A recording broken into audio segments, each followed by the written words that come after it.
बे समाव hit and रान आयेनखौ लानानै रायजोआव बिग ब्रेकिं आपडेट।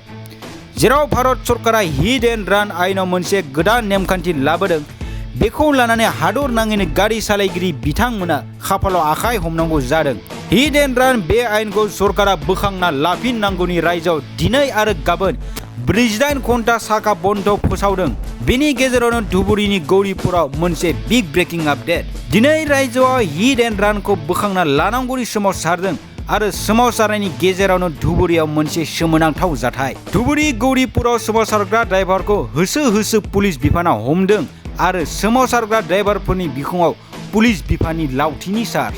रायजोनि गोबां दाब दाब जायगायाव हिट एन्ड राननि हेंथायै सोमावसारनायाव गोबां जाथाय। रायजोनि गोबां जायगायाव सोमावसारग्राफोरा गारिखौ सिमफायनानै होदों आरो बेखौ सामलायनो पुलिस बिफाना लावथि चार्जबो खालामनो गोनां जादों आरो धुबुरीनि गौरीपुराव बेबायदि होसो होसो हमनानै लांदों पुलिस बिफाना। हादोर नाङैनो हिट एन्ड रान आयेनखौ लानानै अर जोंनो हमदों। हादोर नाङैनो गारि सालायगिरिफोरा हेंथा खालामदों बे आयेनखौ। बे समाव नोंथांमोननो धुबुरी गौरीपुरनि पुलिस बिफाना होसो होसो हमनायखौ नोंथांमोननि गेजेराव लानानै फैबाय।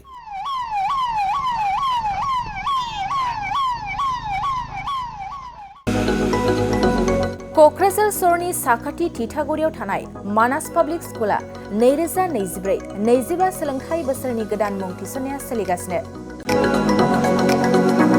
थिथागुरियाव थानाय इंराजि बिजोंनि मानास पाब्लिक स्कुलाव दासान्दि नार्सारिनिफ्राय 8 थाखोसिम गोदानै मुं थिसननाया सोलिगासिनो। बे फरायसालियाव गुन गोनां सोलोंथाइ होनायजों लोगोसे फरायसाफोरनि थाखाय दं मोजां खाबुफोर। थाखो फोरोंथायनि अनगायैबो yoga classes, basic computer education, English speaking skill, maths and science projecting, highly experience faculty आरो स्मार्ट क्लासेसनि खाबुफोर दं। बेजों लोगोसेनो बे फरायसालियाव हौवासा आरो हिन्जावसानि थाखाय आलादा हस्टेलबो दं। गोसो गोनां बिजाथिफ्रा थिथागुरिनि मानास पाब्लिक स्कुलाव मुं थिसनोब्ला नैबे जानबुं नम्बर 6000853288 6000489621 9101 008849 कल खालामनानै सुलाद लानो हागोन।